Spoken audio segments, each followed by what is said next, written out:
Good afternoon, everybody, and welcome to Building Medieval 3 What are we doing? characters, economy, and factions. Dynasties, economy, and factions. Yep.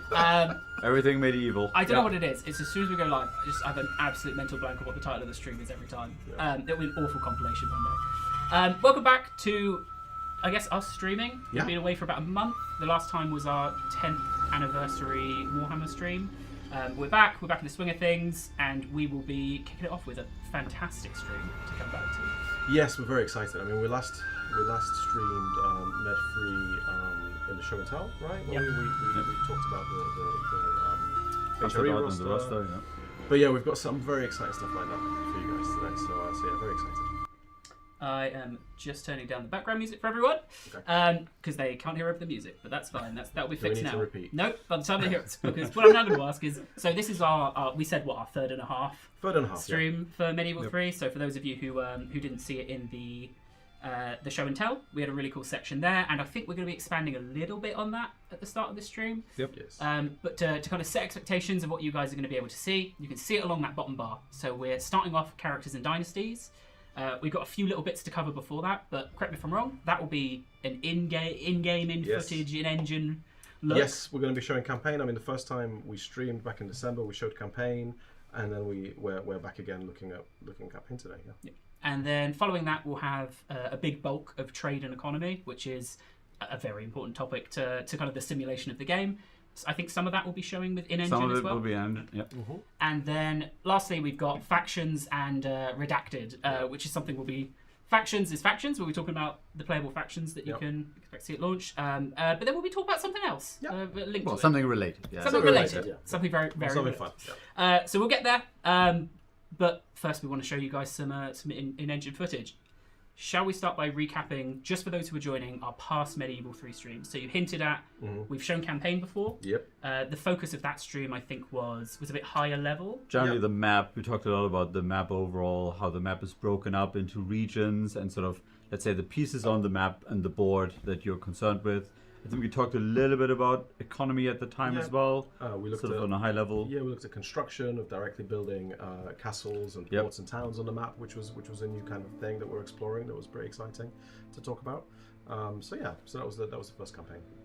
And then we moved on to, we had sieges, settlements and sieges. Exactly. We talked about how, as part of our pre-production, how it's of course important that we figure out how we build our settlements.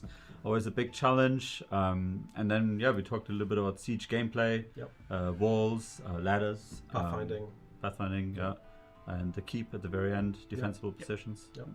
And then it was show and tell, which will flow. We're talking about factions and units and compositions, right? Yeah, we gave an update on unit rosters and how we showed some concept art at that stage and how we're approaching rosters. Kind of our process, Yeah, and how sort of there isn't the notion of a faction roster anymore. It's much more dynamic. It reacts to how the campaign is going, reacts to the cultures that you have in your realm, and sort of you dynamically build your roster as you play. Yeah, we talked about how that shifts and the cultures can shift and kind of change the flavor of your faction. And but yeah, all of that stuff is on our forums in the blogs. So yeah, do check out the Med3 forums for more detailed info if you missed it. I have seen a few people have asked us to turn the volume up. This is the max we go.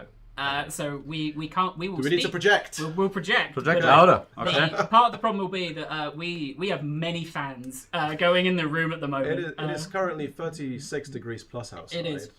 There is no active air conditioning in this room because of the hum. It's if you remember the early out. Streams, there was a background noise that was quite triggering for some. So we turned off the fan. So we're left with quite.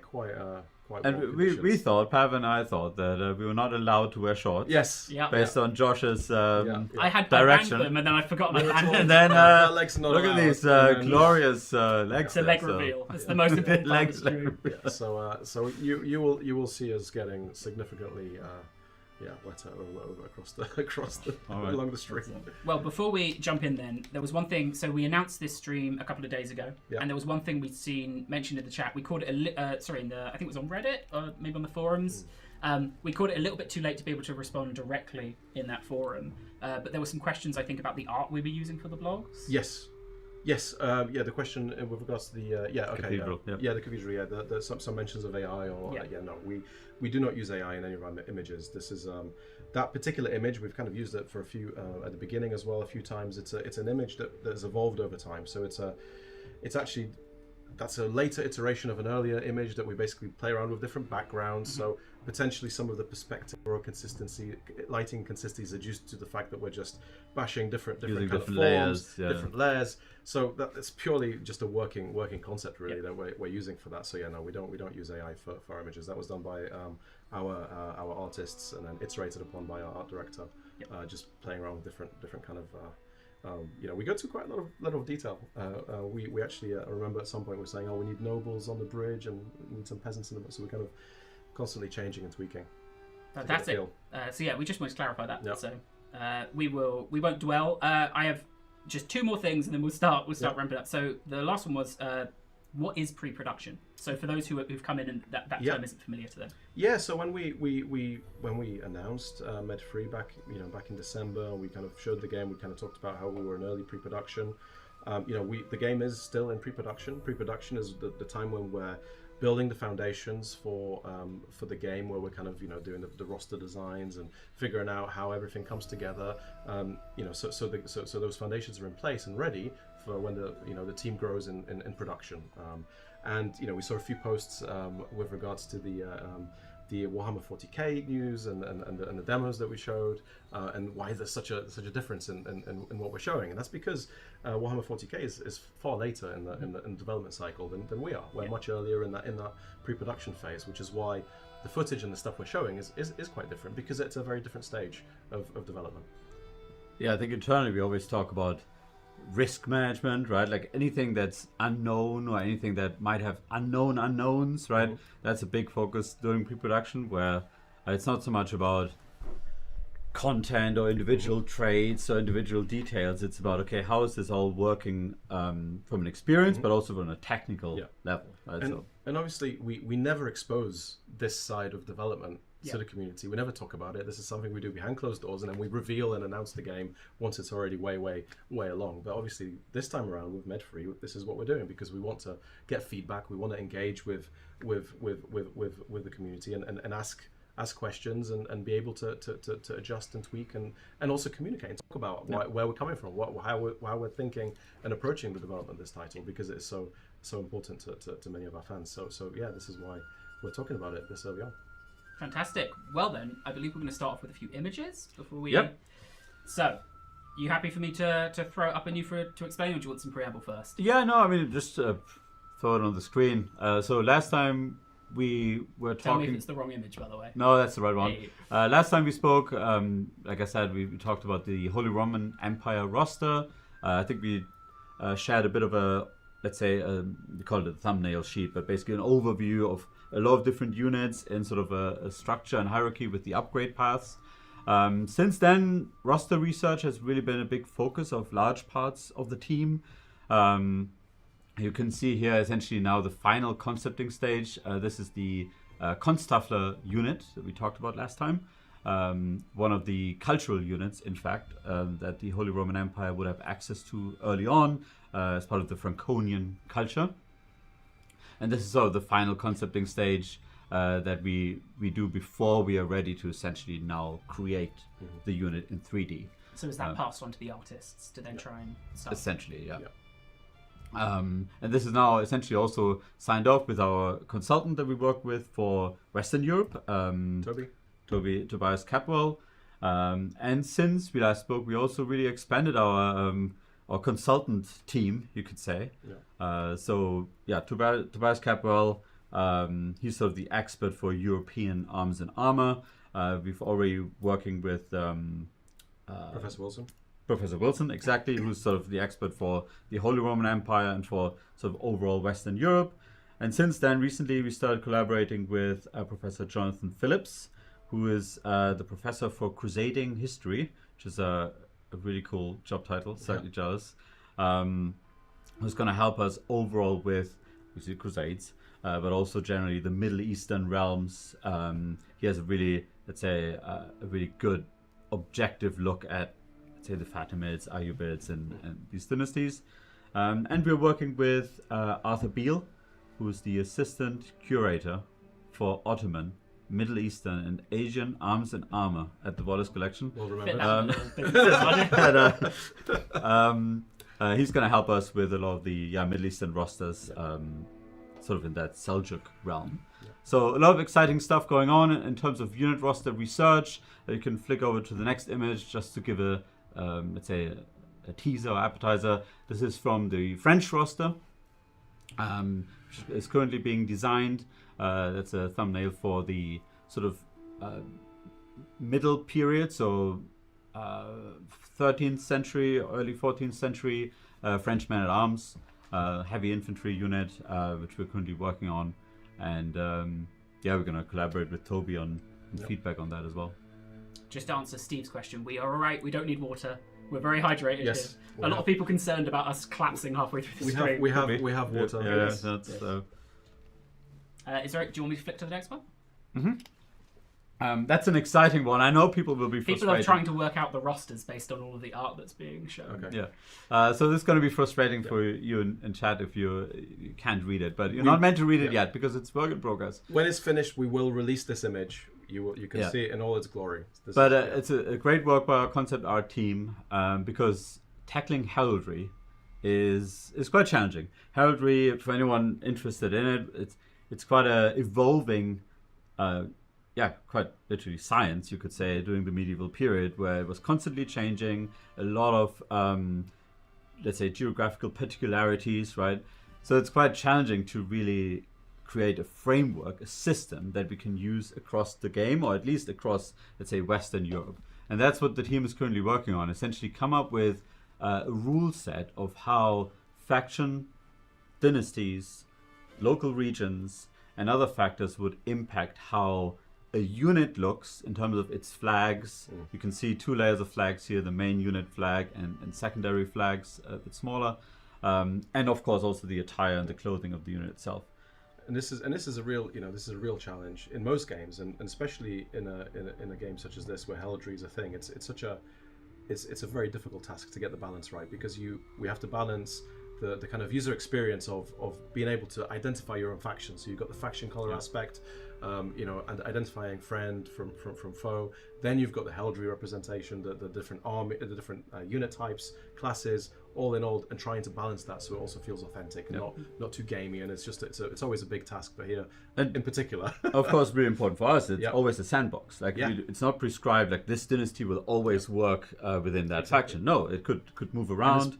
So it all has to fit into a sort of a modular visual framework. And because of the faction design, and you've got the dynasties, the cultures feed in. It can be a real kind of melting pot of heraldry, essentially, in your faction. There was a question if there's an intent to include upgrading weapons and armor as visuals on the units as they were in medieval times. Absolutely, yes. I think we've spoken about it. Yeah, that's we've written about it. Time, but we definitely, yes. It's essentially the upgrade paths are not. You're not upgrading the unit. You're really upgrading the equipment, because that's effectively how it worked during medieval times. So super exciting. I think there's a forum thread. I believe there's a forum thread. Check out our forums where we wrote a little bit more about how heraldry would work in the game. I think it would be part of the blog probably as well, blog recap. So if you want to know more, please join the forums. Cool. Yes. Should I put it back to us while you get the game set up? Yeah. Awesome. Okay, Life's just going to get the game set up then. While he's doing that, so we're going to be talking now about characters and dynasties. What level of pre-production? So I'm gonna give the usual disclaimer for our newcomers on the stream. Hello, thanks for joining us. We will be showing you our current live game code. This is the campaign game as it was built this morning. Last night. It's last night. It's yesterday's build. So this is our live dev build. So one thing that we with these streams, we this isn't like this curated kind of planned thing. I mean, we plan to do these on a regular basis, quarterly we've discussed, and that's how it's panning out. but we intend to show you the latest that we have that we're currently working with. So sometimes that may be very broken, because that's what a few days ago we were at a stage where we were probably showing you something very broken, but actually we managed to get some bugs fixed, so it's all good. But this is our current build, and this is the pre-production build. So everything you see here is block out artwork. There's no final art. Even the things that look like they may be final, they are not. The basic shapes for the 3D geometry. The UI is there's some intent there, but it's still all very placeholder. So even the things that look maybe like final illustrations, they are not. It's just us exploring different styles, different approaches, and this changes, depending on how the team's working with the different elements. So yeah, you'll see the different I guess stages as we stream. Yeah. Yeah. You ready? Yeah, let's fire it up. Right, let's hope I've set this up. Hey. That looks glorious. Yeah. Nice. Yeah.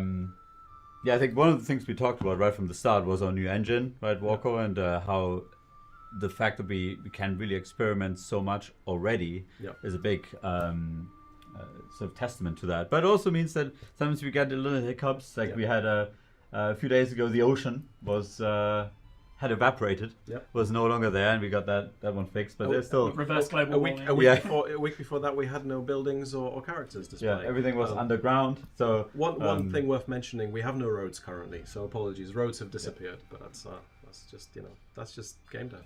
And there will be, for those of you who are sensitive to like flickering lines, there may be a few of them in there. So we are back in our campaign sort of petri dish early on in Iberia. I think in the first stream we talked a lot about why Iberia.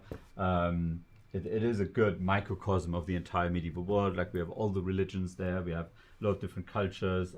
Basically everything we feel like is integral to the medieval theater overall is present in Iberia. So it's an exciting, smaller, zoomed-in space, essentially, to work in. A lot of things have changed, of course, since we last looked at it, but the main thing to start with is characters. Last time, and we looked at it in December, we wouldn't have had the notion of a character in the campaign at all. There's, of course, a lot that goes into that. It's a thing that lives on the map, or certainly we want it to be able to navigate on the map, locomote across, pathfind. So there were, let's say, logical pieces that had to be put in place by the team. But characters are integral for any total war game. And of course with Med 3 and let's say the legacy we're tapping into with Med 2, characters are really iconic. So since then, we essentially worked on bringing back characters as a core piece of the campaign. We can see here we have Odono of Ivrea. He's, I think, our faction leader right now. This is now the characters are let's say bespokely authored. They're procedurally generated right now. But he's our faction leader, and I think we know a few really important core pieces we care about for characters. We want to bring back attributes. We want to really lean into traits. There was recently a longer discussion in the forums around are we going to bring back skill trees, and currently we intend not to. We feel like it's much more appropriate for, let's say, our approach, the simulation, a sandbox, a game that responds to you, that ultimately characters will develop sort of traits or skill-like traits over time and as you use them. But then, of course, an important part as well is how do you use characters? And one thing we are sure about right from the start is we want to get away with, or move away from the notion of generals, agents of specific classes. You have powerful characters in your realm. We talked about how these are essentially your, let's say, the next feudal layer underneath the crown, the important dukes and earls of your realm, the powerful people.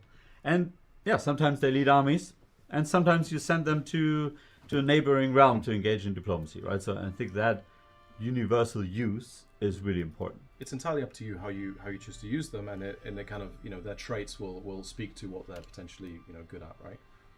So is that the more you're using them in one kind of role, the more traits, the more they pick up that they're doing that kind of thing, or? Yeah, and I think this can lead to really cool, let's say, dilemmas or situations where, okay, you're at war, all your powerful, great, let's say, capable, competent people, they're generals, and now there's a food crisis somewhere and the other side of your realm, who do you send, right? And I think that makes almost like characters like a really important scarce resource. Like, where do you prioritize? So just to underpin that, previously you would have generals, you would have agents and different classes of agents. Here we just have characters. Yeah. There's no, and then you choose where you place them. So I saw a really interesting question from chat, and again we're pre-production, so we can't give definitive answers to things, right? Absolutely, and just to hammer home, yes, there's a character there, looks quite final, nowhere near. This is not just pre-production, is pre alpha. That answers right? all the people saying ship it. But the question they had was, when you go to play here, who are you playing as? Are you selecting that faction leader, or are you selecting the Kingdom of Castile? So their concern was, is this character going to have loads of flavour and traits of interest, but when they die, the air is quite bland? It's all about the dynasty. No, you're essentially there's that, but as a player, you're playing as the realm, as the crown. You're essentially what's more like the concept of Castile, and you have a ruling dynasty, and that you care about them, but there might be a situation where another dynasty takes over after a while, and in fact, if you think about the Capetians, perhaps in France, it's almost like the ultimate run is to keep that ruling dynasty in place and keep it ruling for the entire period of the game. So you're not selecting characters, you're selecting realms or factions, and the dynasties are the important pieces that you care about. Because one thing we talked about, certainly in the forums, I'm not sure if you talked about it on stream, but the timeline. That we want to cover 300 years of history for the exciting progression of the medieval era you go through. So named characters will come and go. Big named characters will come, but they will go. It's about that kind of the realm and the dynasties persisting over time. And I guess, like in Medieval 2 and other titles, it's making the generic characters become as interesting as the named characters. Well, that's right? That's it as well. Yeah. Like in your game, you might have King Joshua, who becomes the greatest general of all time, and that's your story. Or a character emerges from battle as a man of the hour and becomes We're going to talk more about dynasties in a bit. We are. First, a few things about characters. So they would have different roles. So there can be generals, but they can also fulfill, let's say, civic duties. Certainly inspired by past agents that you could send across your map, like merchants in Med 2 or diplomats in Rome 2. Also a bit inspired by assignments from Three Kingdoms, where you could send characters to specific places to essentially bolster the economy there. And you would have very similar actions available to you here. So, for example, perhaps our king could go in and say, okay, I'm going to oversee construction in that local region. So you can really, let's say, send these powerful characters to important places on your realm, to boost the economy, to perhaps calm down any local uprisings, public order problems, and so forth. And then of course an important part is that they're part of dynasties. So as you were saying, Pav, characters come and go. So one thing we feel like we learned a lot from past games is how important persistent progression is, right? Like, if you have a great character, a great general, a great administrator, a great diplomat, they die after a few turns. That can be really frustrating. So we talk a lot about how can we make sure that this sense of progression is carried through with the dynasty. Imagine you have a character who gets the trait like competent siege defender, right? So he defended a few important siege battles. Could that trait be inherited to his children, right? And then they pick it up. Or if you have multiple characters in a dynasty that all had a lot of great battles and siege experiences, perhaps that dynasty is actually developing a tradition for sieges. So any character from that dynasty has now a greater chance or higher aptitude to develop siege boosting traits, right? So in that sense, you're using characters, you are acquiring, let's say, traits and skills with characters, but they feed back into the dynasty so that future generations benefit from it. That's cool. So almost like your house is known as. Yeah, exactly. You want someone to defend, you bring these people. And it's a nice way to keep an essence of those characters, kind of continuing throughout the dynasty, because again, they're only there for a lifespan, but you get to they have an influence on the legacy and your progression. And it's not just, let's say, the raw skills, right? It's also a bit of that personality, right? The whole Hotspurs analogy comes to mind, right? Where you almost have that dynasty who's known for, there may be skilled administrators, but they're also really hot-headed, or they are quite cunning. They're all cunning, in the north. Yeah. That sort of thing where you build that personality around the dynasty. The untrustworthy. So we can see here as an example, we have currently 3 dynasties present in our little kingdom of Castile. The cool thing about dynasties is that they are present across multiple realms. Yeah. Right. So we can see, again, this is all procedural, so we will. Let's see. So, for example, House Ivrea. I can see there are a lot of characters of House Ivrea currently in the neighboring kingdom of Leon. And I think that will really lend itself to some cool, let's say, experiences, strategies also, where you can essentially start to meddle with other realms because of that dynastic connection. Yeah. Right? Imagine one of your powerful dynasties is actually aiming to become the ruler of a neighboring kingdom. You can support them, or maybe you backstab them. It also gives a great little background context to kind of diplomatic marriages, and that kind of gameplay gives you a great context and more meaning, because you've got this tapestry of interwoven dynasties throughout the map. So dynasties, they will carry a lot of your progression. They're like in past games when you had your famous characters you cared about. Here it's really the dynasties you care about and the various characters within it. But they can also sometimes cause trouble, right? We talk a lot internally how Medieval 3 is really about you, let's say, exerting your will over the medieval world.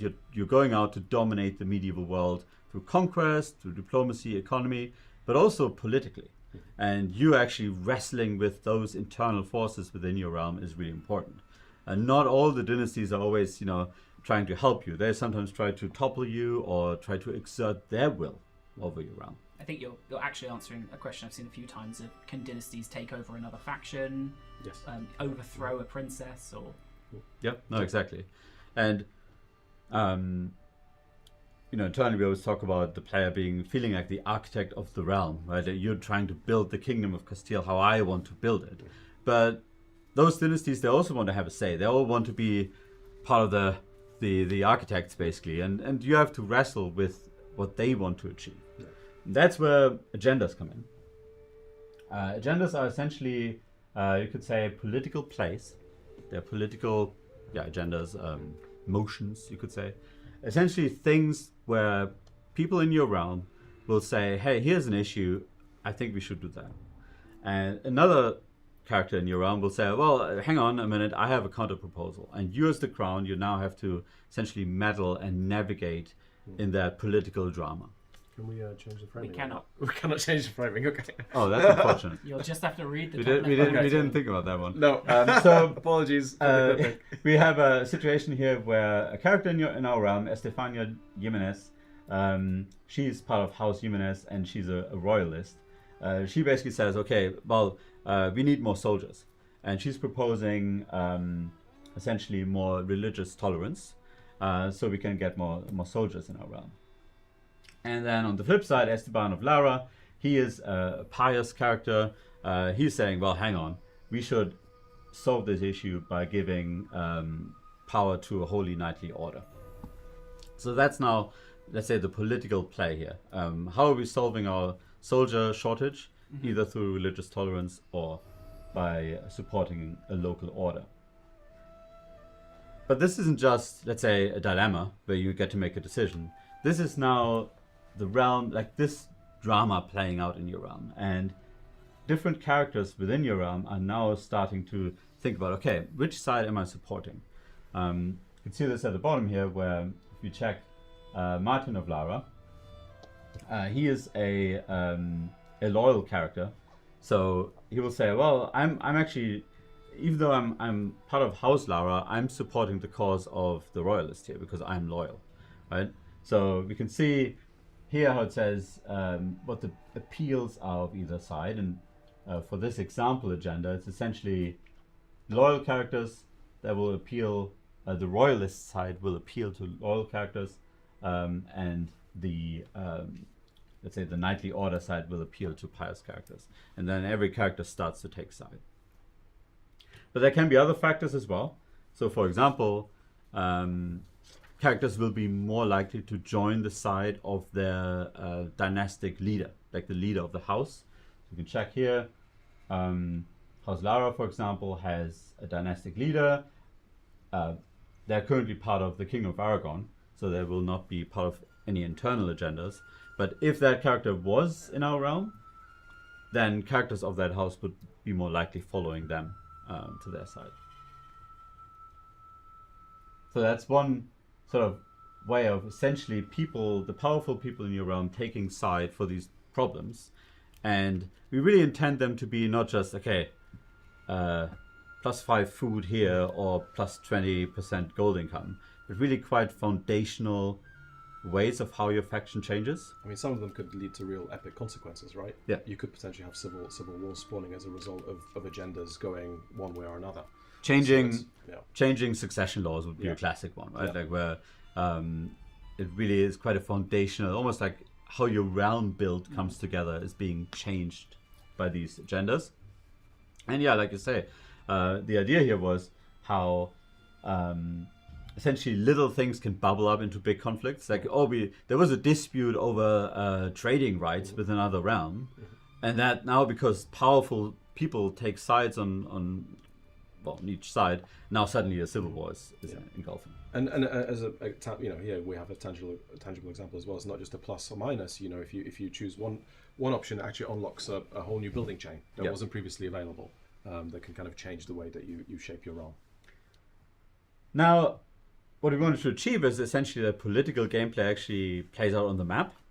So you're not just, let's say, doing political actions on the UI, spending currencies or whatnot, but there's actually spatial gameplay, how a large realm will be harder to wrestle with because of the distances, right? Like, I mean, that's a part of the problem of the Holy Roman Empire. So there's actually active gameplay for the player. And a big part of this would be swaying people to either side.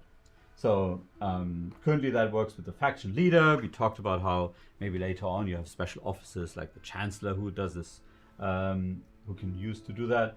But our faction leader can now try to sway characters. So you can check here Berenguela. She's currently neutral. She's sort of conflicted. You know, she's loyal, so she kind of supports the loyalists, but she's also pious, so she's sort of conflicted. And we can try to sway her to the side of the knights, because we like knightly orders. You know, we want to build cool units, disable and whatnot. So we go here, and we can try to sway to join knights. Okay, and now we pray that it worked. No, that part. And it has not worked. It has failed. A critical fail. Okay. Yeah. I think there could be, cool gameplay, of course, around, how cunning or how gregarious, diplomatic is your faction leader. It can either work or fail. We might be thinking about building in resource investment as well. Obviously, with enough money, you might always be able to sway. Yeah. But in this case, it failed, and we can now see that the royalist side is gaining more and more traction. So we already have Berenguela supporting them. We know that Martin is also leaning towards the royalist. In theory, if we end turn again, is that someone desperately trying to trade with you? Desperately wanting peace. But we're not ready yet. That's not the name of the game. Okay, Martin has. Oh, that's surprising. Nice. Was he? Oh, okay. So now it's essentially, it's a bit of a shame. Okay. It's now a stalemate. So you're basically having a situation where parts of the realm the realm is divided.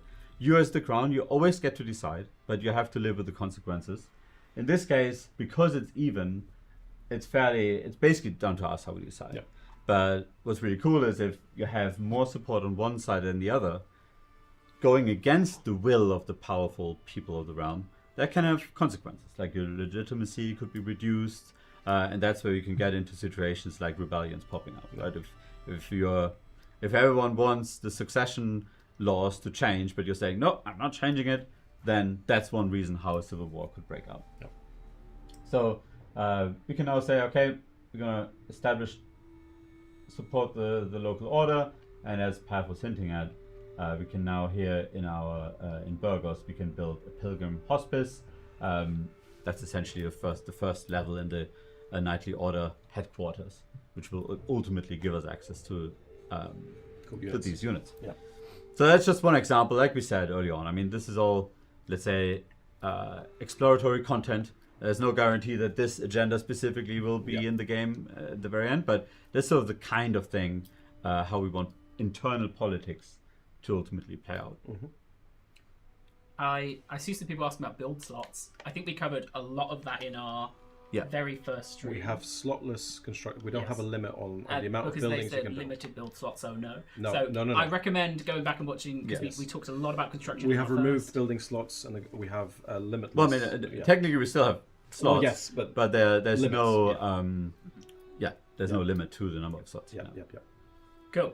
So, are we ready to ask our first questions? I think so. Probably forgotten some things, but we want to make sure we get time for the factions and redacted at the end. Yep. So, might be a long one today.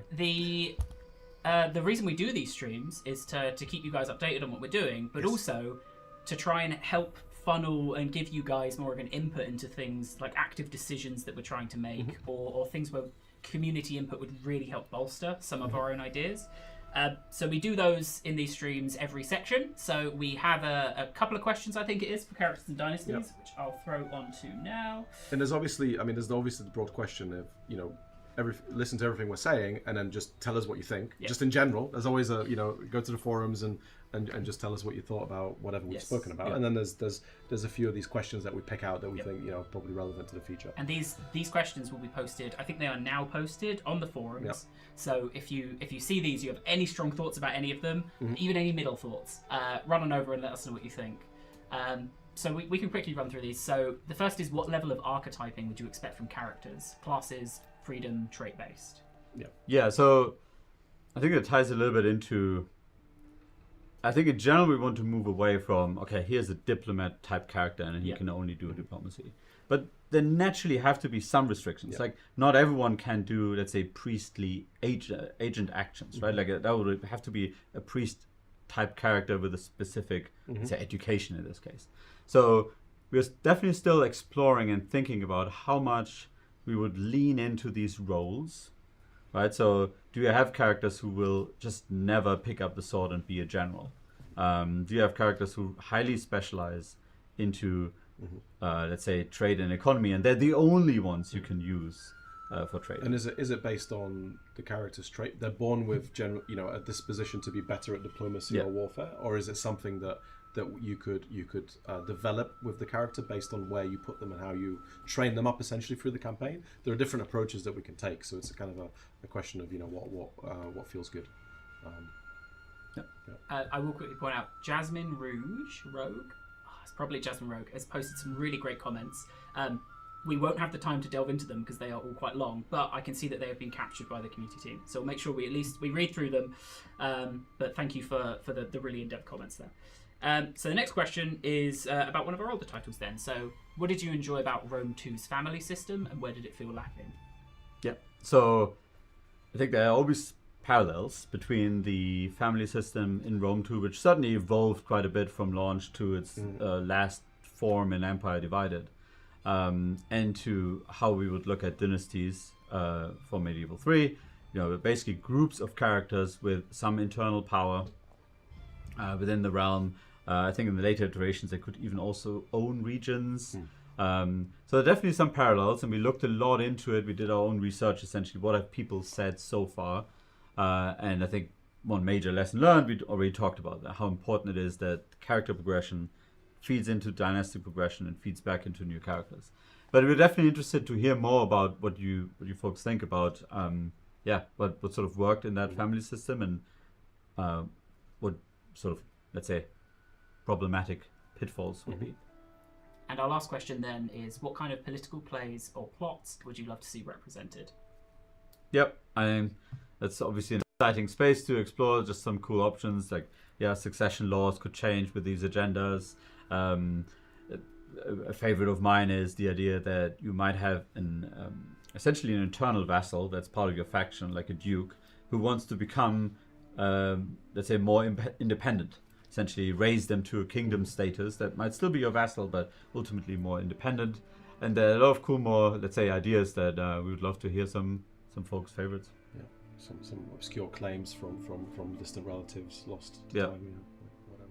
Fantastic. Well then, do you want me to jump back to the game, or do you want me to jump back to our camera while you set up? I think we can jump right back in. Yep. Cool. And as a reminder, I think I saw some links in chat of where you can go if you want to answer those. There will be more questions coming up in the stream, as well as some bigger questions at the end. Yes. But if you wanna jump in with your thoughts, feel free. Biggest question at the end. I'm gonna really hope I press the right one. Hey. Yes, there we are. So, talked a little bit about the economy in our first stream.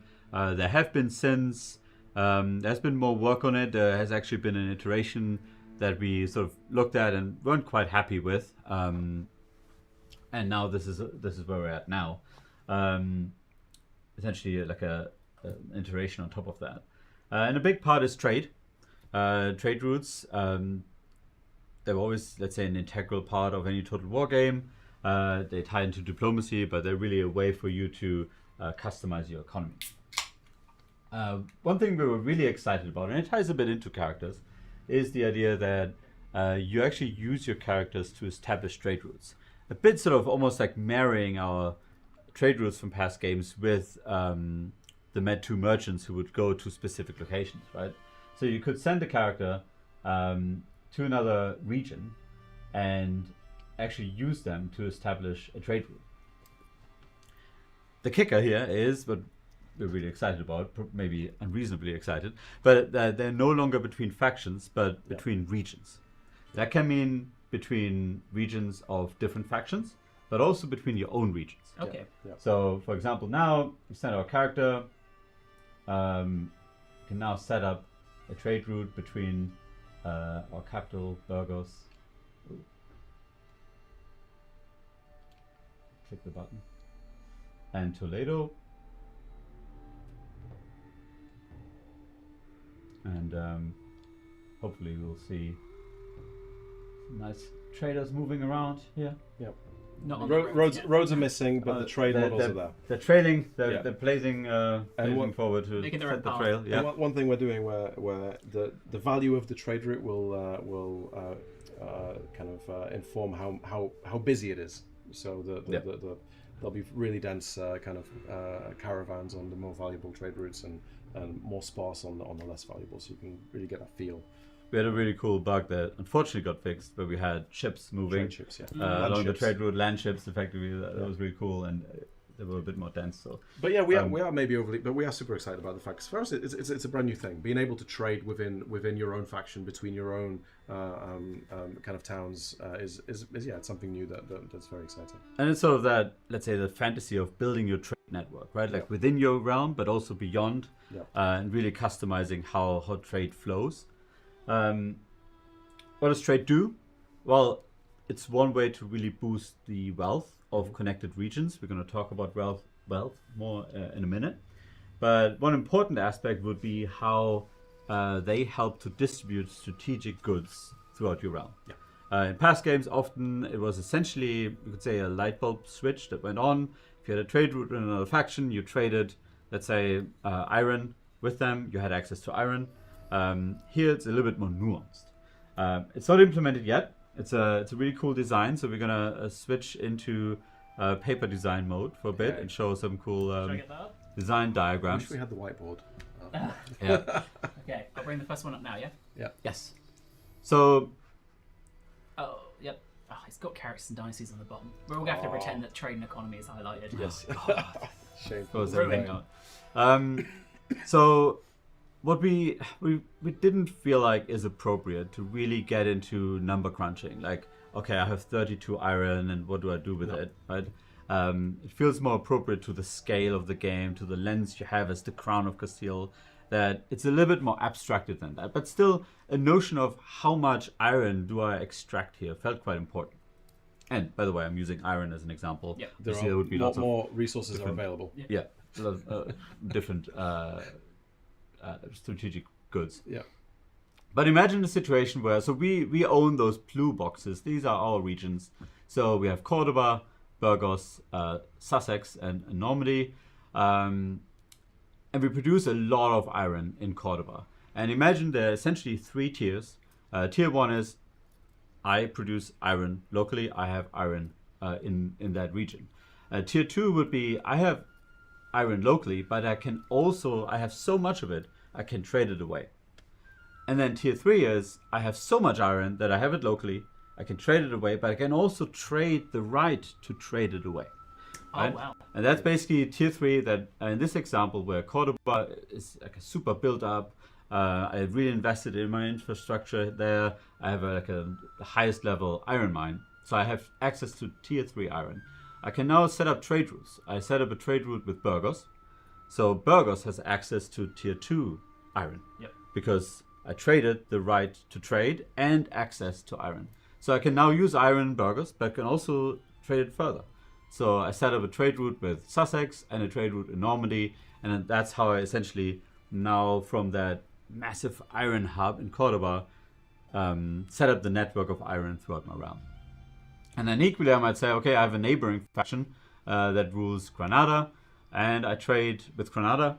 There would be the typical diplomatic tie-ins with that, right? Like you need diplomatic permissions to do that, or maybe it's a favor, maybe they pay me, so I trade iron with them. And they trade it further. They take my iron that I produce in Cordoba and trade it to another faction that owns Seville.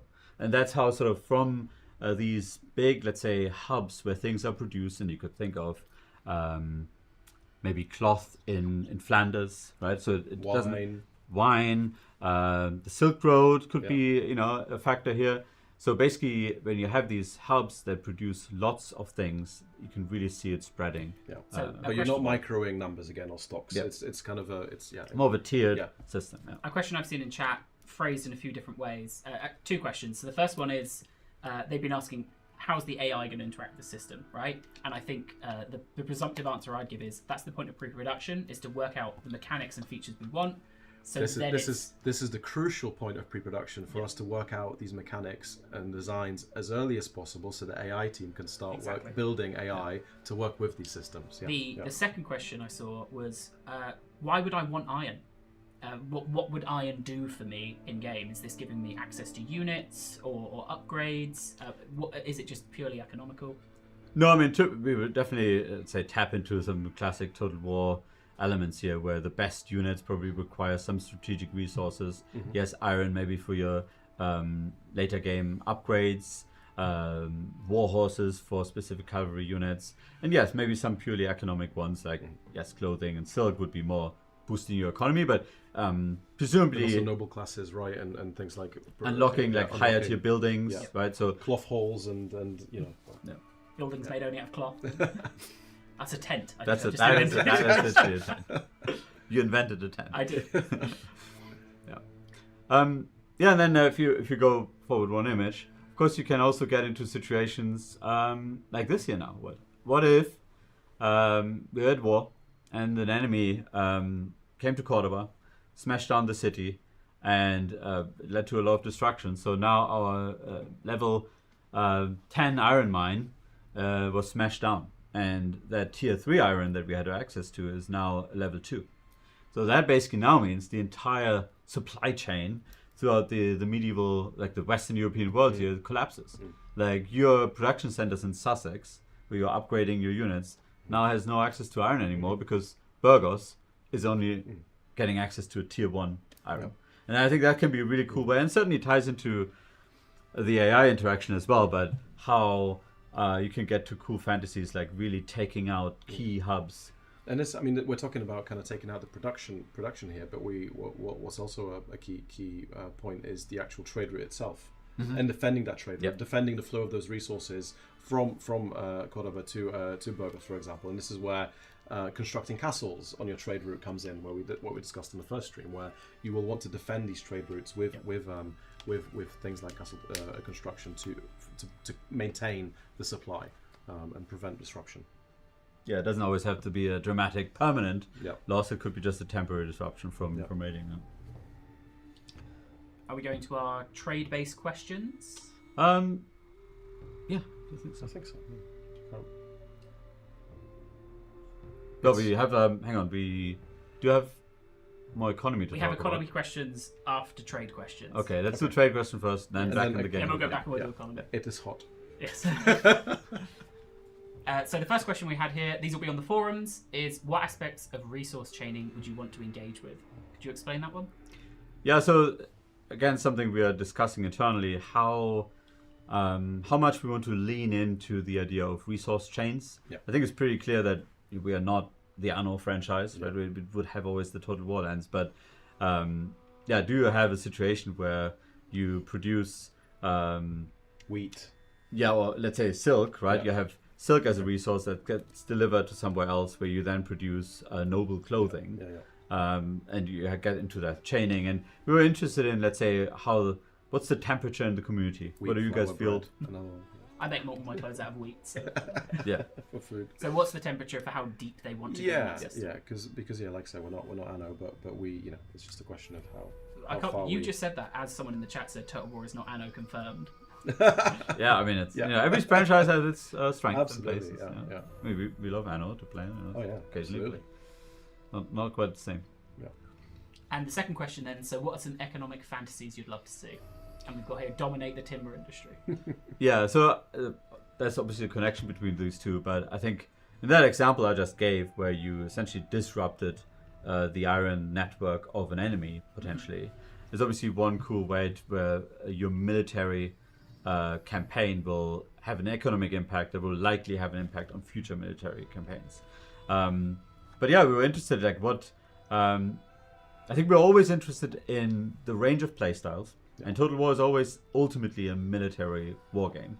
But we've been pretty open from the start that with Med 3 we want to be more varied than ever before, support more playstyles, and we're interested in what sort of people would love to see in terms of dominating through economic means. Can you really, without... Play tall rather than just painting the map red, dominate through... Yeah, and without, getting your blade out, you're dominating the enemy into the ground just through economic and manipulating. There's so many different, So Vidoga has asked a question that I think maybe kind of lands into this of their idea of an economic fantasy is, could I raid an iron trade route, steal that iron, and then use that to upgrade my units without actually having access to it myself? Ooh. That's an interesting one. It would be... I don't think we would necessarily treat it as, you have a piece of iron, but I think it could be almost like a temporary trade route, right? Like a temporary trade route that you set up. But that's exactly what we're talking about. Yeah, I was going to say. That is an economic fantasy, so do tell us, because that's exactly the stuff we're looking for to see how we can, how we can... Like siphoning. It's like siphoning the... that's a good one. For a period of time as you're raiding. Yeah, that's good. Shall we move on to economy? Yeah. Do you want to go back to the game build? Mm-hmm.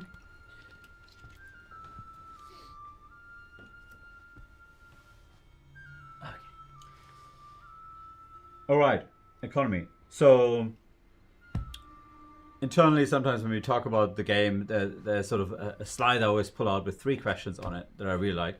You wrote them. Yeah, I wrote them. It's basically, what kingdom will you create? What dynasties will lead it? And what people will inhabit the realm? Right. So I think that's sort of what we always come back to, these layers. Like, what kind of version of the Kingdom of Castile are you building? Talked about dynasties, right? Like, who are the powerful houses of the realm, and how are they helping, and how are they sometimes a thorn in your side? But the people are really important as well. It's sort of it would be appropriate to say the lowest layer, maybe, but it's sort of the baseline. The foundational layer. The foundational layer, exactly. It's that's where religion comes in, culture and whatnot. And right from the start, we always talked about the notion of the war and peace cycle. When you go to war, it should feel like you're mobilizing the people, the entire realm. You go to war, and you really feel like, okay, the men who are tilling the fields are now in your armies in the east. So who's on the fields, right? And that's where one thing we started to look at, and people might have discovered it in the game here already, but the notion of effectively workforce. So essentially, I think we talked about it a bit in previous streams. When you recruit a unit, or you muster a unit rather, you take those people out from the population. They're now in that unit. But equally, buildings effectively do the same. So when you construct a building, you raise the demand of workforce from our 3 population classes. They're still not necessarily the final set that we have, but it's the 3 baseline groups we always think about: peasantry, townsfolk, and nobility. And every building you build will essentially have a workforce demand from these population classes. And that creates this direct friction where I've now upgraded my building, I have a booming economy because workforce is exactly ideal to the demand, but now I need to raise an army. So now I'm reducing my available workforce, which then ultimately reduces the output of the buildings. So we can see here, for example, here's a Forge Works building. It will be an upgrade to the smithies. We can see that it would increase the base demand of your urban population. Now, of course, we also want to make sure we reward players for having a surplus. So if you have more people than you need, it gives you a little boost as well. But generally, it's most efficient to essentially always upgrade your buildings to essentially match that 1-to-1, which gives you the highest efficiency. But it will also mean you're more susceptible. If you're suddenly, you go to war, you lost an army, you need to replenish, you draw more workforce away from your lands, you will really feel that economic impact.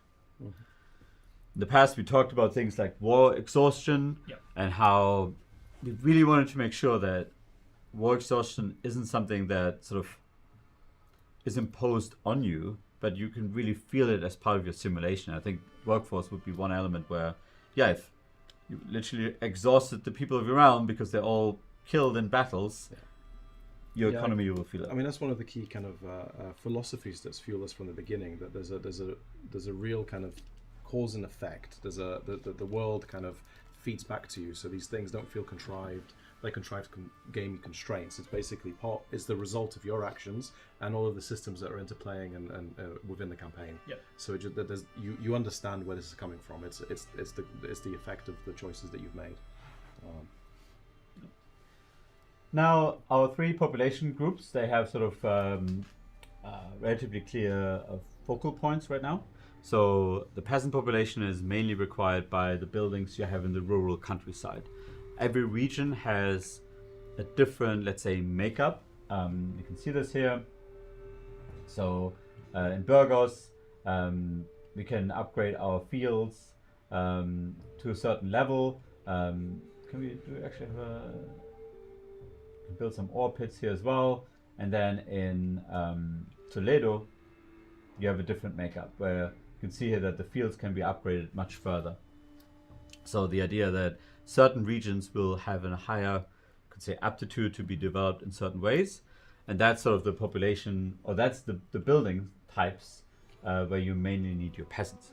Whereas for your town buildings like smitheries and crafts like workshops and forges, of course, that's where the urban townsfolk comes in. Now the nobility will also have some buildings, like if you think of administrative buildings or if you build a keep, that will essentially require nobles. And nobles are quite, let's say, in a special place because they're in a way your most valuable population group. You can see just from the numbers how, and these numbers are obviously not final, but the magnitude is sort of roughly in an interesting space how we would want things to be, where I currently have almost 500 nobles in New Castile, so around Toledo. If I recruit a few units of knights, that will essentially be that population already gone, right? So really susceptible to losing knights in battle. You really feel that very quickly. And equally with buildings as well. So you kind of want lots of them, but if you have too many of them compared to the rest of the population, you start corruption creeping in. It's essentially a way to sort of say, well, okay, you have lots of nobles, they help you to administer the realm, they might help with public order, whatnot, but you get that economic drain. But also just really makes it, again, that kind of that connection makes it so tangible on the battlefield, where you really, these are your elite units, but there's so few of them that you have to be really mindful, and also obviously losing them is a big impact.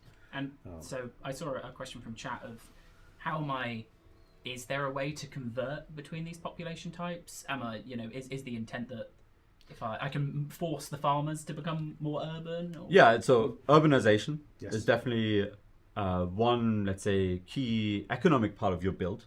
Is your realm becoming heavily urbanized, or are you leaning more into rural population? Mm-hmm.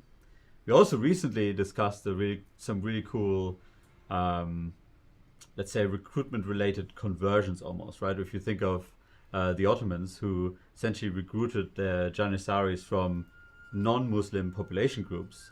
So by recruiting the unit, you would literally transform your people.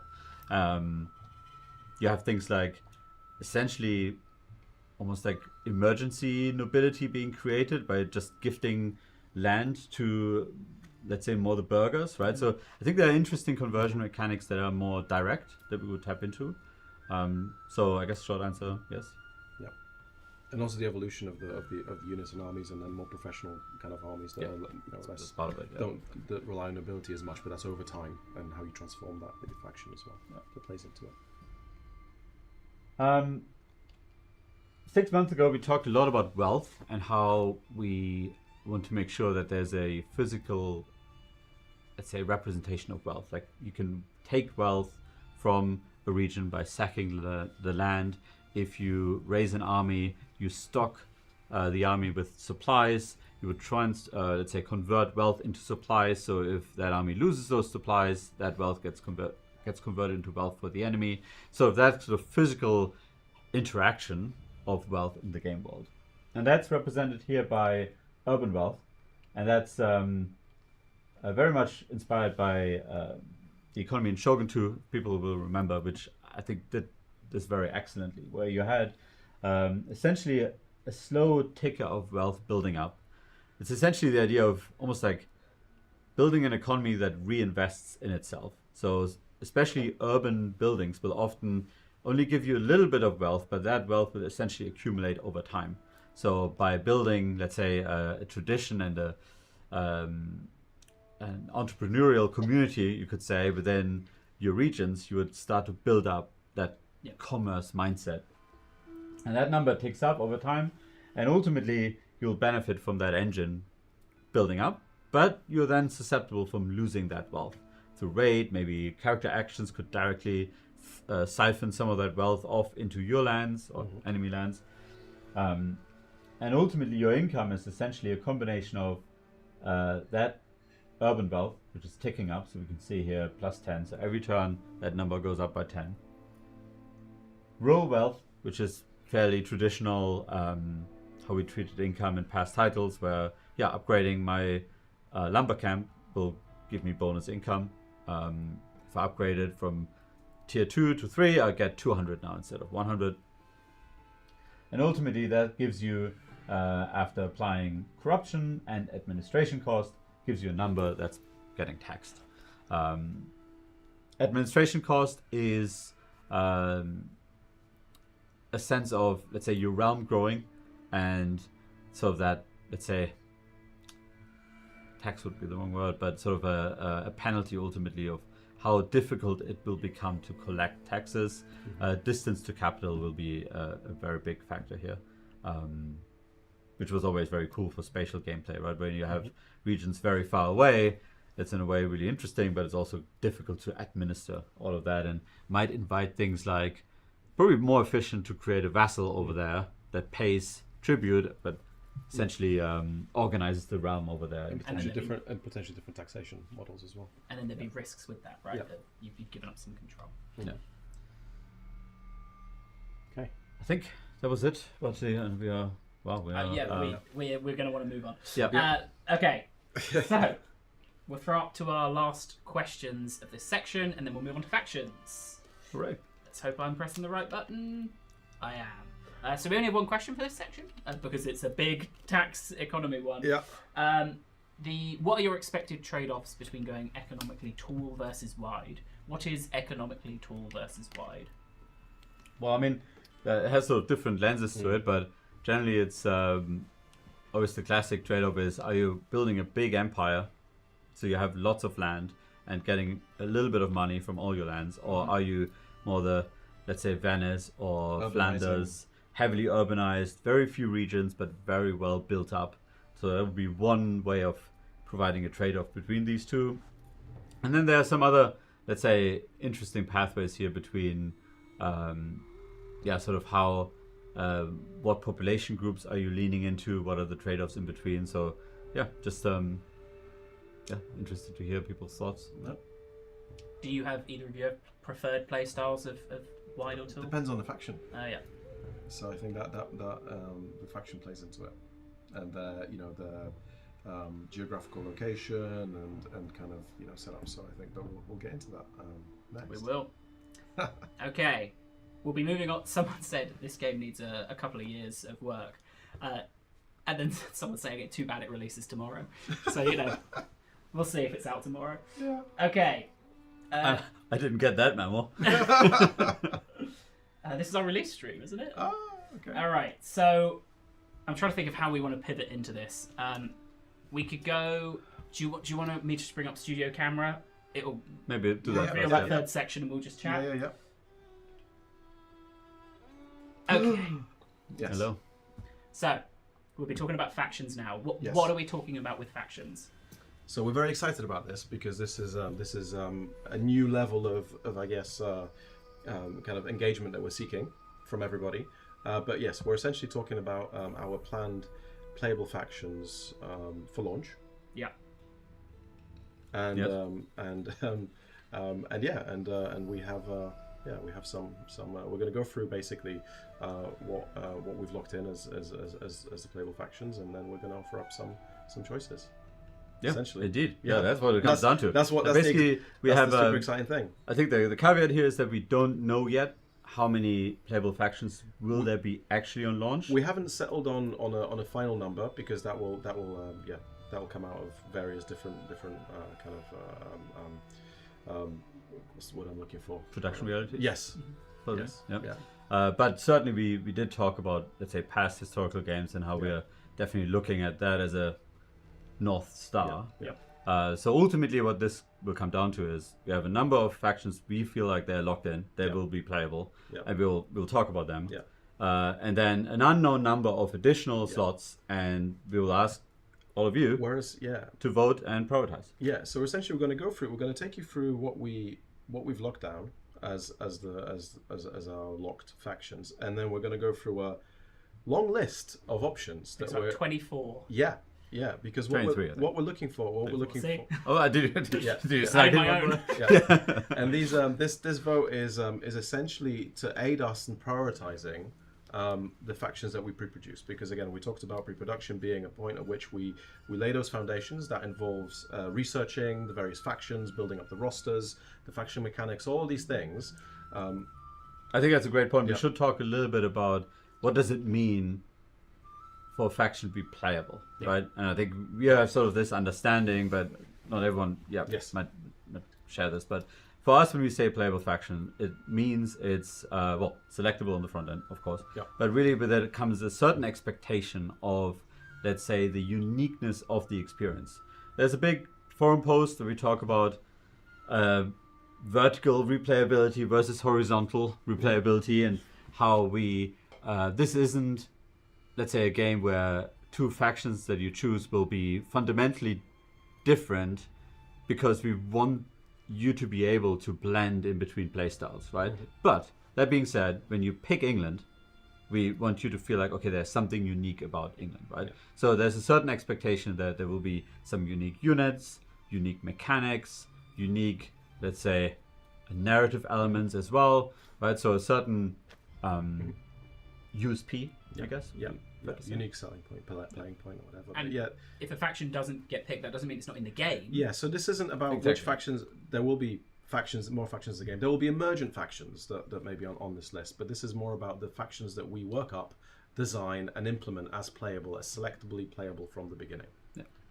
Should we start off with the ones that we're... Yes. Yeah. So, we should talk about the map first. You want to start talk about? Yeah, I mean we've spoken about our map extents in previous posts. This is this is kind of a rough outline of where we're starting off, which is roughly Attila, Med 2. It's to be fair with the audience, it's a little bit smaller than Attila in terms of geographical extent, but also to be fair, and I hope you folks would have, let's say, seen this in the build already, that we are so much more detailed. Yeah. Right? The scale is far greater. And if you think about, let's talk about Empire, which had arguably the largest map because it was the globe. It was very zoomed out, right? And we are so much more detailed here. So I think in terms of map size, it's the biggest map we've ever done. We are way bigger. But in terms of geographical outline, this is what we are at launch. Currently, what we're thinking of.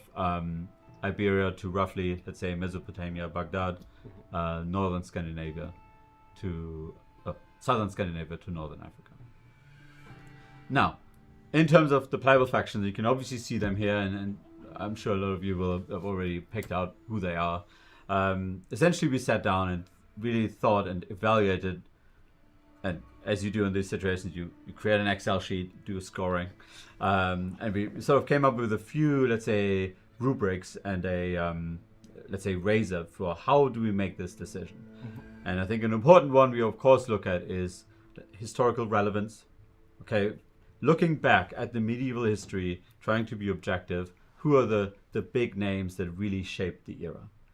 Another lens is, you could say, the Hollywood factor, right? Like if there was a Hollywood film being created, who are the likely, let's say, scenarios and settings, right? We look at how interesting do we feel like we can really make their starting position and their journey through the game. How interesting, how unique, how varied could that look like? A lot of factors essentially that sort of fed into this. And this is the set of 6 ones that we felt like, okay, this is a starting point that we feel really confident in. This will be a good foundation for the playable set. So these don't need to be voted on. These are not. Yeah, these are in. These are in. This is like like the in Eurovision you have the 5. And so to answer some people who are just joining, I'm confused, but we only have 6 playable factions. These are the factions that we here at CA have said these are the kind of, I guess, essential ones to the experience. They're locked in. They're locked in. And what we're about to do is show you guys 23 other potential factions, and you guys are going to have your voice. You're going to be able to vote on which ones you think are the most important, the most impactful for you, the ones that you think are essential to the setting. And I was going to say more, but do you know what? We can just start getting into it. Well, let's cover what these are. Yeah, let's cover these. Yeah, exactly. So, I mean, England and France. I don't think there could be a Medieval 3 game without either of them. They're very iconic. They're arguably, for better or worse, the most iconic factions of the medieval era. Yep. Of course, tied into that internal Western Europe, in Western Europe. But also, I think when people hear medieval, that's likely what they think of. Obviously, the 100 Years' War ties these together into a really strong evocative conflict. Some of the most iconic medieval units and formations are essentially represented by these 2 factions. So they're locked in, England and France. Then the Holy Roman Empire. And we talked about this in the forums a bit, how we really see, and we discussed this at great length with our professor consultant, if this is a valid approach. But we really see it as one realm. There will be a lot of feudal dynamics within the Holy Roman Empire. It's not, I'd say, like, it's not one simple shade, external vassals, one unified, like highly unified realm, but it is one realm. It's one realm, one sovereign entity. Of course, also very iconic, exactly for that feudal structure, the iconic power struggle that essentially led through the entire medieval era with the Pope or the Catholic Church. So the Holy Roman Empire, another really big player. in the medieval era, and that's our Team West, because this map sometimes looks like a 3v3 RTS map, which then leads us to the Byzantine Empire, arguably the most sophisticated realm at the start of the game. Obviously the iconic, let's say, remnant of the Roman Empire. I mean, in fact, I know if you want to be a stickler to history, you would call it the Roman Empire, but it's the Byzantines for us for now. Also very iconic in terms of military formations, very interesting blend of, let's say, drawing from different cultures, and of course with some unique administrative challenges, and most importantly, enemies on all gates, right? So really iconic, a very interesting starting position there in the Mediterranean center. Then, of course, really important, Sultanate of Rum. We're going to talk about the Seljuks in a bit, but Sultanate of Rum, another, let's say, really iconic player. It's the Turkish faction of the medieval era, who will then, of course, transform into the Ottoman Empire. There would be a lot to talk about this on itself, but we don't necessarily see it as they will always become the Ottomans, but it's a very likely transition that they will go through. They, of course, combine. I was fortunate enough that I was able to do some research on this on the Sultanate of Rum roster recently. Super cool and iconic blend of flavors: Turkish influences, Persian influences, Syrian influences, and of course then Greek and Byzantine influences. So really interesting faction. And then last but not least, the Kingdom of Jerusalem as sort of the Crusader state kingdom. Of course, the Crusades will be a major element in our game, and having the Kingdom of Jerusalem present right from the start, playable, will be, I think, it will be a super iconic faction to play through as well. I've seen so many people in chat saying, "Where is?" Let's go to the rest. Every faction that they've listed is an option for them to be able to vote on. I've seen so far. All right, shall we? Yes, let's do it. We've got not a huge amount of time to get through a huge amount of factions, so this is going to be the map where we're going to start populating. Yep. I've bunched these up into rough groupings, so we'll reveal them one at a time. We'll have a quick chat about why people should vote for that faction, and then we'll go on to the next. Yep. So starting us off. Hopefully that's readable. It's barely readable for me. I need my glasses. Yeah. Italian city-states. Yes. So merchant republics. Yeah, obviously super iconic, and in fact, to lift the veil a little bit, like, I mean, there was a period where Venice was on the list of locked in ones, and Venice was locked for a while. Was really, very iconic. But the other republics in Italy also very interesting sovereign bodies, basically in the period. Republic of Genoa, of course, and Pisa, huge trading.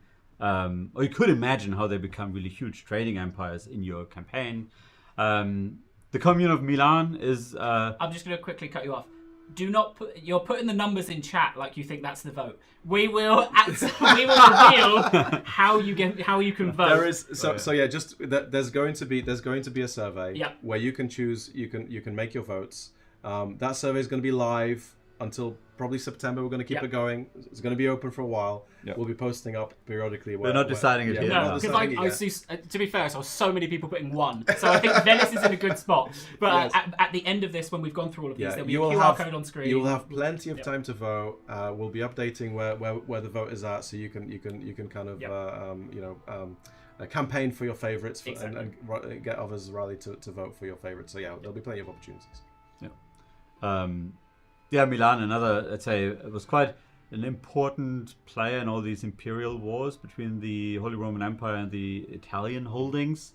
And there's a little bit of that Med 2 nostalgia factor here. Let's not beat around the bush.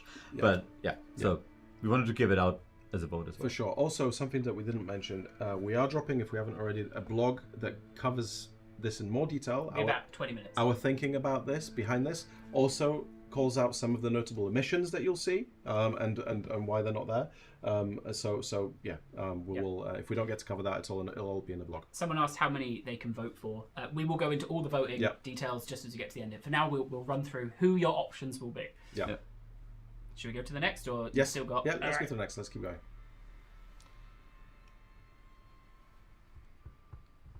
realms. This of Eastern Europe. is going to be painful for you, of course, Pav. Yeah, obviously everybody should vote for number 5. Don't start spamming Poland 5. That's a please. must. Tampering. That's what I'll be voting for, of course. Yeah. Yes. Yeah. Yeah. Of course, some really iconic factions here as well. Kingdom of Poland. Yeah. Or Duchy, rather, at the beginning of the game. Yeah. Hungary and the theme of Bulgaria. I think generally our approach here was to really look at, let's say, what were the sovereign political bodies on the map.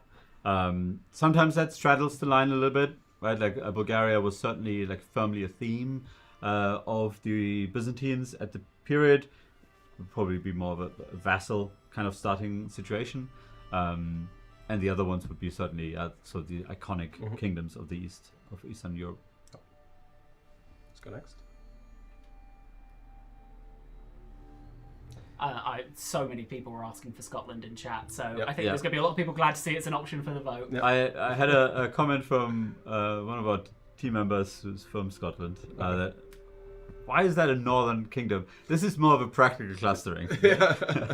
Obviously, there's a big difference between Scotland and Norway, but yeah, so Scotland certainly is a quite an iconic player as well of the medieval era, small but iconic. And then the 3 Scandinavian kingdoms, we're certainly aware of the thread we had in the forums, which was a bit of an unofficial community vote, and which sort of inspired this a little bit, to be fair.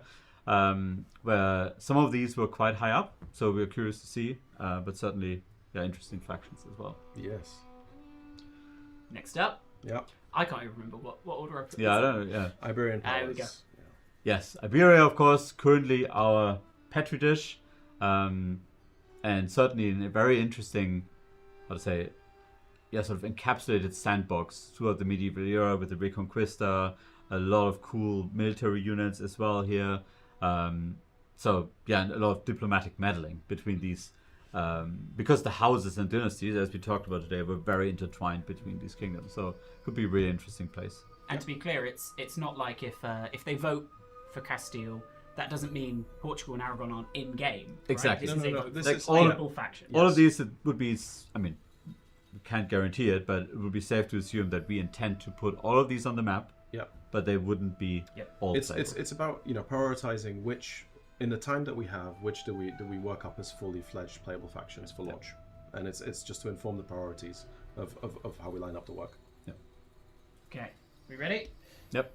I think I've just clustered a bunch of single. Nope, that's the next one. Muslim empires. Yep. These are the important, powerful empires of the medieval era for sort of the Islamic areas of the map. The Almohads, or south of Iberia, of course. The Fatimids, who would then transition into the Ayyubids, Saladin's empire in Egypt. And then the Zengid, sort of as a Zengid dynasty as a vassal state of the Seljuks. And here's probably a good moment to quickly talk about the Seljuks, because there was another thing we wrestled with a little, to be fair, because we do feel like Seljuks are really important. And they will be on the map, but as our current planning, they will be essentially cut through in the middle, because their empire was quite vast into Central Asia, whereas we're currently thinking to end the map, sort of east of Baghdad a little. So it felt like not the right time to consider them for launch. And I think we're definitely hopeful to essentially expand the map after launch. Yep. And then, so the Seljuks are not forgotten. They're very important for us. They will be part of the game, but not the right, doesn't feel like the right priority for launch. That's right. And the Zengids would likely start as a vassal of the Seljuks, and can forge out their sort of Assyrian empire, if you will. This is where I put a bunch of the single ones And together. then the rest. There's one more after this. That's okay. No judgment. Yeah. So it was hard to cluster these, I guess. But Kingdom of Sicily, really iconic, sort of the OG Norman kingdom, right? And always a thorn in the side of the Holy Roman Empires, and certainly very interesting starting position on Sicily, in the middle of the Mediterranean. It could be really cool. Then the Principality of Antioch as another Crusader state, certainly a slightly different flavor compared to Jerusalem. Again, will be on the map, but are we flashing it out? Is it a priority to flash out as a playable faction? And then finally, Kingdom of Georgia in the Caucasus.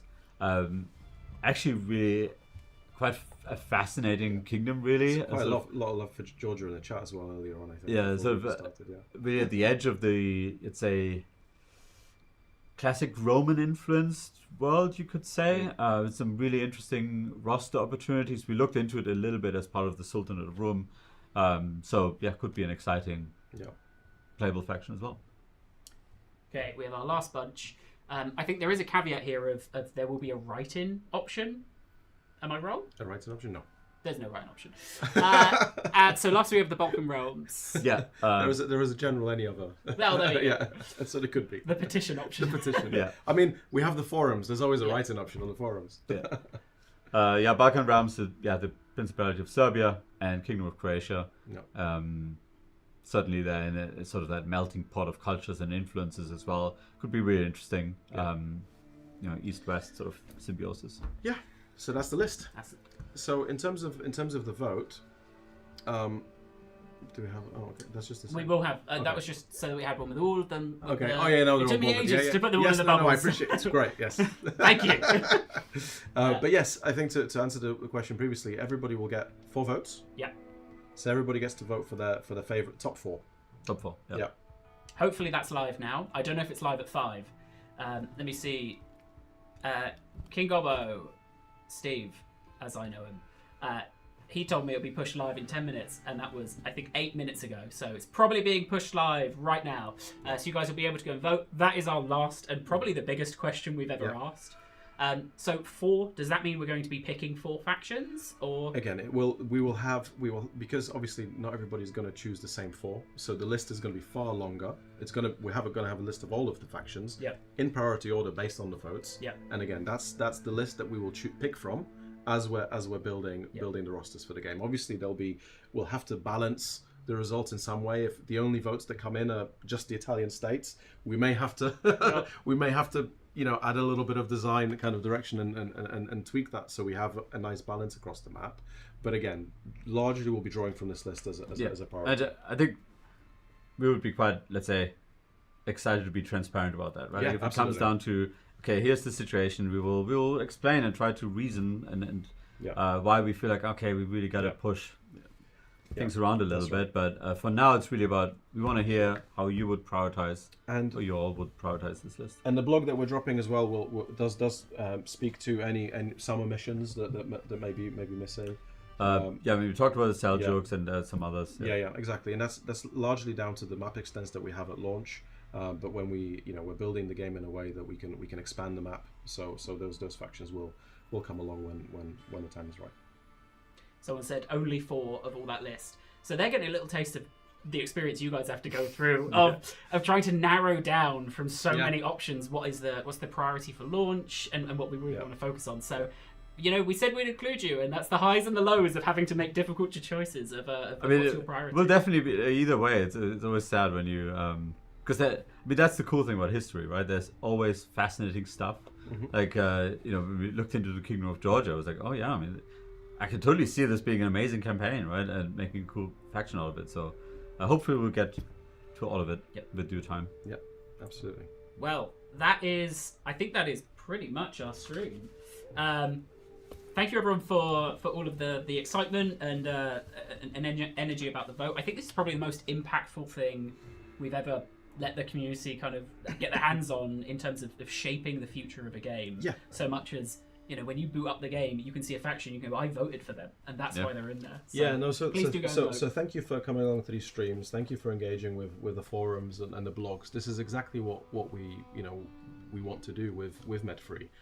Obviously, we won't always be able to do everything that everybody wants, but again, this gives us the opportunity to be transparent about how what we're intending to do, why we're intending to do what we're doing, and kind of show you how we put the game together, as opposed to the norm of just announcing and then releasing. And the caveat I will give one more time is the factions that aren't picked, they are not going to be on the map. No. This is about who is playable, not who is present.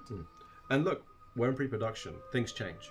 We may add to the list Potentially, we may choose to pivot. We may choose to do more. This is a we shape the title as we develop, and as the game takes shape, we tweak it. We may make changes. So it's nothing is set in stone at this stage of development, which is again why we're so able to kind of get this input and inform our priorities. Fantastic. Well, thank you both for coming on, showing more of the build. Pleasure as always. Thank you. My kind of general tidying up housework. Someone asked in chat, Josh, I know it's out of topic, but when's the end time stream? So our next stream will be on Tuesday, June 30th, which technically is still June. which is June. Yep. That will be that is, I'd say, 95% locked in. There's still a few little bits and bobbins I'm working on. That will be a end times focused stream. I'm going to be so careful in the words I say now to not ruin things. That stream will be half focused on, as we'd spoken about, updates and new things coming in 9.0. We'll also talk a little bit about 8.1 and when you can expect that. We will also be, I believe, revealing another of the Lords of the End Times as it stands. So that'll be next Tuesday. Tune in for that. But otherwise, this has been Building Medieval 3, Dynasties, Characters. Economy, Characters. factions, Trade. loads of Faction vote. Thank you all so much for tuning in. We will see you Thank in you. the next stream. Thank you very much. Awesome. See ya. Bye.